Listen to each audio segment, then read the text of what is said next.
आपण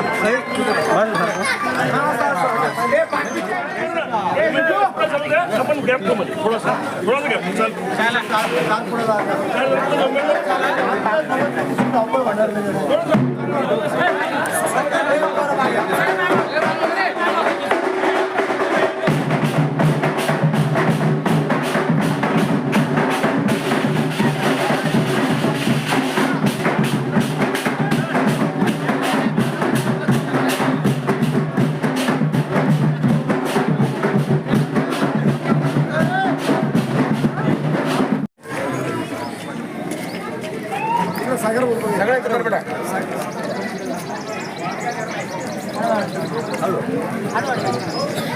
भारतीय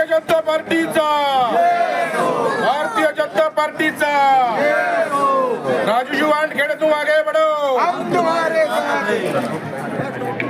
आज 2026 सार्वत्रिक महानगरपालिकेच्या निवडणुकीच्या संदर्भात आज प्रभाग क्रमांक 2 मध्ये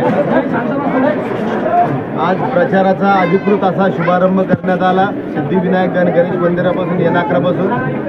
आणि आज आम्ही सर्व 4 उमेदवार पुष्पाताई रोजतकर, सागरजी पाले, स्वर्णाताई साळवे आणि आम्ही आणि सर्व भारतीय जनता पार्टीचे कार्यकर्ते, पदाधिकारी, सर्व मित्रपरिवार सगळे आज मोठ्या संख्येने आज या प्रचाराला आलेले आणि मी सगळ्यांचा आभार मानतो। आणि बघता एवढा उदंड प्रतिसाद आम्हाला या प्रभागामध्ये मिळाला, मी खरंच जनतेचं मनापासून आभार मानतो।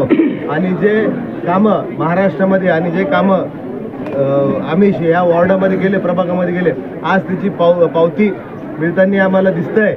नक्कीच मनामध्ये कोणतीही शंका नाही, या प्रभागामध्ये भारतीय जनता पार्टीचे 4 उमेदवार प्रचंड बहुमताने निवडून देतील इथली जनता, एवढा मला विश्वास आहे। कोणते मुद्दे घेऊन तुम्ही प्रचाराला सामोरे आम्ही माननीय देवेंद्रजी फडणवीस यांनी छत्रपती संभाजीनगरसाठी जी मोठी जलवाहिनी, एक जलनिसारण वाहिनी, दुसरं जे शहरामध्ये उद्योगधंदे आलेले त्या संदर्भात असेल किंवा रस्ते स्मार्ट सिटीच्या संदर्भातून जे रस्ते करण्यात आले व आम्ही प्रभागामध्ये पुष्पाताई रोजतकर हे सुद्धा 2015 ते 2020 किंवा आतापर्यंत किंवा मी पण या प्रभागामध्ये नगरसेवक 10 वर्षापासून आहे, त्या विकासावर आमचा विश्वास आहे। आणि जे विकास कामं केले आणि ते जनतेच्या सुखदुःखात आम्ही उभं राहिलो त्याच्यामुळे जनता आम्हाला आमच्यावर विश्वास ठेवेल, एवढं मला त्यांच्यावर विश्वास आहे। भारतीय जनता पार्टीचा शहरासाठी महत्त्वपूर्ण असलेले 2740 कोटीची जलवाहिनी प्रकल्प भाजपमुळे रखडलाय असा आरोप चंद्रकांत खैरे यांनी केला। चंद्रकांत खैरेंनी पूर्ण वाट लावली आहे। 20 वर्षापासून त्याच्या हातामध्ये सत्ता होती, तो सर्व होता, त्याच्यामुळे काही झालं नाही। ज्यावेळी देवेंद्र फडणवीस मुख्यमंत्री झाले त्यांनी 1680 कोटी रुपयाची योजना मंजूर केली। आपले अतुल सावे ज्यावेळेस मंत्री झाले 56 दिवसामध्ये त्यांनी 1680 कोटी या शहरासाठी आणले।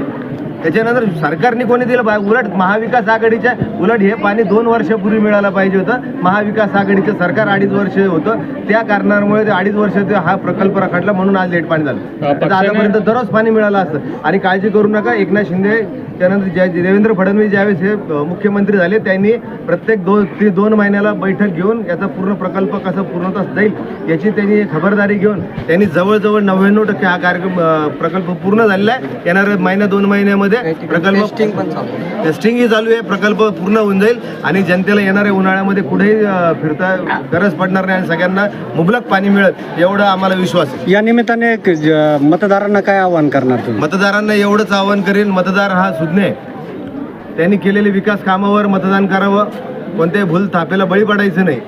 आणि देवा भाऊ महाराष्ट्रामध्ये आणि भारतीय जनता पार्टीचा महापौर या छत्रपती संभाजीनगरमध्ये स्वबळावर निवडून येणार आहे, त्याच्यामुळे ट्रिपल इंजनचं सरकार या पूर्ण महाराष्ट्रात राहणार आहे। त्याच्यामुळे जनता सुज्ञ आहे, ती विकासाला मतदान करतात। पक्षाचे अनेक उमेदवार जे आहे इच्छुक होते ते आता सध्याला नाराजीमध्ये, त्याच्याबद्दल काय बोलतो? कोण इच्छुक उमेदवार?